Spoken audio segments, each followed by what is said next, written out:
कैरीची कढी. अहो, कैरीचं नाव जरी काढलं ना, तरी तोंडाला पाणी सुटतं ना. तर आज आपण बघा मस्त आंबट, तिखट, गोड चवीची अशी ही कैरीची कढी बनवलेली आहे. उन्हाळ्यात जर जेवण जात नसेल, तर अशी कढी बनवून त्याच्यासोबत मस्तपैकी वाफाळता भात, आहाहा! लज्जतच भारी होईल जेवणाची. तर मस्तपैकी आपण गरमागरम भात, त्याच्यावर ही कढी आणि त्याच्यासोबत आपण कैरीचे जे तुकडे होते म्हणजे कैरीचे फोडी त्या पण आपण त्याच्याबरोबर दिलेल्या आहेत. तर जेवणाची रंगतच भारी होईल आणि पोटही भरेल. तर चला आपण बघूया. त्याच्यासाठी एक लाईक जरूर करा. तर बघा मस्तपैकी आपण ही कैरी घेतलेली आहे. तर ह्या 2 कैऱ्या मी घेतलेल्या होत्या.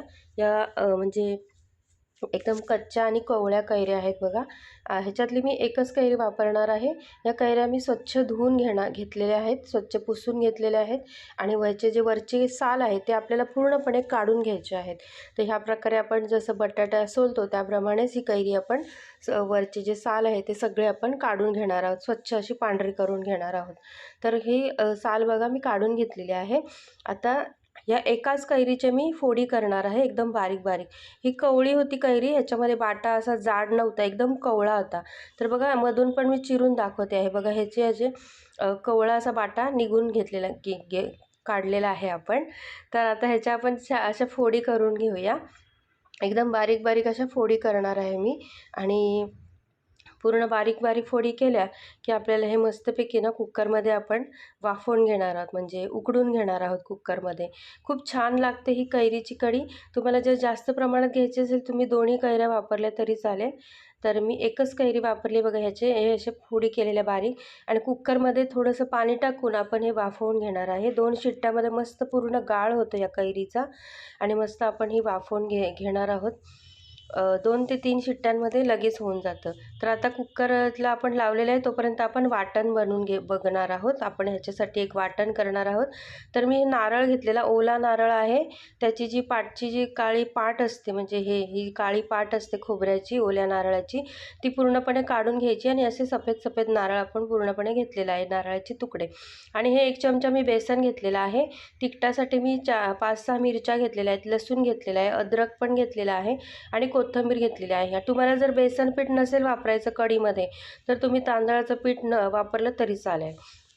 तर आता आपल्याला हे वाटण करून घ्यायचं आहे. वाटण्यासाठी मी ते खोबरं कापलेलं होतं ना आणि ह्या मिरच्या वगैरे, लसूण, अद्रक आणि कोथिंबीर ह्याचं पूर्णपणे आपल्याला वाटण करून घ्यायचं आहे बघा मस्तपैकी. आणि हे बेसन होतं ना, ते बेसन पण मी या वाटणातच टाकणार आहे. तर हे बेसन वाटणात टाकून आपण ह्याची चांगली बारीक पेस्ट करून घेणार आहोत.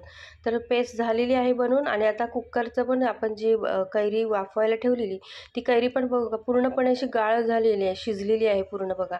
तर आता एका वाटीमध्ये मी ही सगळं जो अर्क आहे, म्हणजे कैरी जी वाफवलेली ती काढून घेणार आहे आणि वाटण पण आपलं हे बघा वाटण वाटून झालेलं आहे. तर आता आपल्याला कढी बनवायला घ्यायची आहे. त्याच्यासाठी एका कढईमध्ये मी तूप टाकणार आहे. आपल्याला तुपाची फोडणी करायची आहे.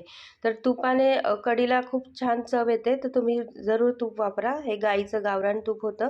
तर तूप गरम झाल्यावर आपल्याला राई आणि जिऱ्याची मस्तपैकी फोडणी द्यायची आहे. बघा राई मस्त तडतडल्यावर लगेच आपण त्याच्यामध्ये 1 चमचा जिरं टाकणार आहे. जिरं पण छान फुलल्यानंतर मी हे 2 लसणाच्या पाकळ्या ना असं ठेचून घेतलेल्या. तर या लसणाच्या पाकळ्या पण आपल्याला फोडणीमध्ये टाकायच्या आहेत. आणि मी ना कैरीचे छोटे-छोटे ना तुकडे पण घेतलेले आहेत. थोडेसे दाताखाली जेव्हा आपण कढी खातो, त्यावेळी दाताखाली जे तुकडे येतात ते खूप छान लागतात. तर थोडीशीच घेतलेली आहे बघा. मी 1 चमचाच घेतलेला आहे कैरीचे एकदम असे बारीक-बारीक तुकडे. ते पण आपण ह्या तुपामध्ये छान असे फ्राय करून घेणार आहोत मस्तपैकी फोडणीसोबतच. आता मस्त हे तळून झालं की लगेच आपल्याला ना ते जे हे कढीपत्ता आहे, कढीपत्ता पण आपण टाकणार आहोत फोडणीमध्ये. तर बघा कढीपत्ता तडतडला की आपण थोडंसं चवीनुसार आपण हिंग टाकणार आहोत. थोडंसं जसं आपण नॉर्मल फोडणीला टाकतो त्याप्रमाणे. आणि थोडीशी किंचित हळद रंगासाठी, पिवळ्या रंगासाठी आपण थोडीशी हळद वापरणार आहोत. तुम्हाला जर हिरवी मिरची नसेल वापरायची, लाल तिखटामध्ये कढी करायची असेल तरी चालेल. तर आता आपण हे सगळं फोडणी तयार करून घेतलेली आहे आणि जे वाटण केलेलं आपण ते वाटण टाकून ह्याच्यामध्ये छान असं परतवून घ्यायचं आहे. जास्त परतवायचं नाही, 2 ते 3 मिनिटासाठीच आपण हे वाटण छानपैकी या तुपामध्ये परतून घेणार आहोत. खूप छान भन्नाट चवीची लागते ही कढी. जर तुम्ही चॅनलवर माझ्या नवीन आला असेल तर ना चॅनलला सबस्क्राईब करा आणि जी राईट साईडला बेल आयकॉन असेल ना ती प्रेस करा, म्हणजे जेव्हा जेव्हा माझे व्हिडिओ येतील ना त्या वेळेला तुम्हाला नोटिफिकेशन येईल. तर बघा मस्तपैकी हे वाटण आपण छानपैकी असं परतून घेतलेलं आहे.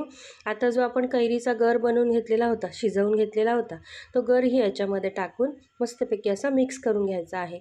आणि आपल्याला कितपत पातळ पाहिजे किंवा घट्ट पाहिजे त्याप्रमाणे आपण पाणी टाकून ही कढी बनवून घेणार आहोत. तर बघा याप्रमाणे आपण फक्त 2 ते 3 मिनिटासाठी पुन्हा एकदा आपण असं परतवून घेणार आहोत, मिक्स करून घेणार आहोत. आणि मीठ वगैरे आहे ना ते आपण सगळ्यात शेवटी घालणार आहोत कढीमध्ये. तर लक्षात ठेवा, मीठ एकदम शेवटी घालायचं आहे. तर मिक्सरच्या भांड्याला जे पाणी म्हणजे वाटण लागलेलं त्याच्यामध्ये थोडंसं पाणी टाकून आपण हे पाणी याच्यामध्ये मिक्स करून घेणार आहोत. तर थोडंफार मला असं घट्ट वाटत होती, त्याच्यामुळे मी पुन्हा एकदा ह्याच्यामध्ये पाणी टाकून हे पातळ करून घेणार आहे. तर बघा थोडंसं पाणी मी पुन्हा एकदा अजून टाकलेलं आहे.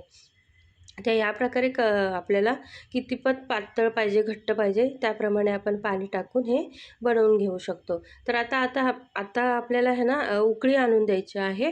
तर ह्याला चांगली अशी उकळी आल्यावरच त्याच्यामध्ये आपण एक पदार्थ टाकणार आहोत. तर बघा मस्तपैकी ह्याला उकळी येईपर्यंत आपल्याला वाट बघायची आहे. तर आता ह्याला उकळी येऊन द्यायची आहे आपल्याला. तर आपल्या कढीला उकळी येते तोपर्यंत तुम्ही एक लाईक नक्की करा. तर बघा मस्तपैकी कढीला उकळी आलेली आहे. आता मी हे थोडंसं गूळ घेतलेला होता.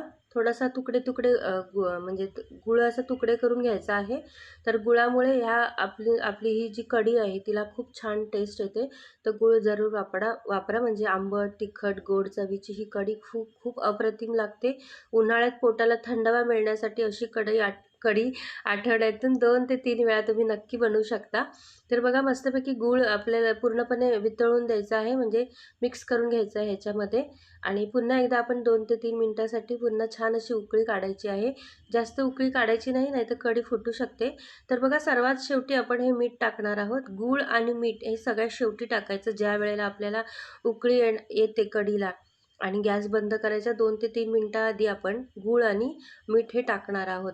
तर बघा हे गूळ आणि मीठ टाकून झाल्यानंतर पुन्हा एकदा 2 ते 3 मिनिटासाठी आपण उकळी काढून आपली ही कढी मस्तपैकी तयार करून घेतलेली आहे. आणि आता मस्त छान याच्यावर कोथिंबीर भुरभुरून मस्तपैकी वाफाळती कढी आणि गरमागरम भात ह्याच्याबरोबर खायला तयार झालेली आहे ही कढी. तर तुम्हालाही माझी रेसिपी कशी वाटली नक्की सांगा. आणि चॅनलवर जर नवीन आला असाल तर चॅनलला सबस्क्राईब करायला विसरू नका आणि बेल आयकॉन प्रेस करायला अजिबात विसरू नका. तर बघा मस्त आपण गरमागरम भात आणि ह्याच्याबरोबर ही वाफाळती कढी आणि छान असं गरमागरम भाताबरोबर सर्व केलेली आहे. जर तुम्हाला उन्हाळ्यात जेवण जात नसेल, चपाती वगैरे खाऊशी वाटत नसेल, तर त्यावेळेला ही तुम्ही कढी बनवून भातासोबत खाऊ शकता.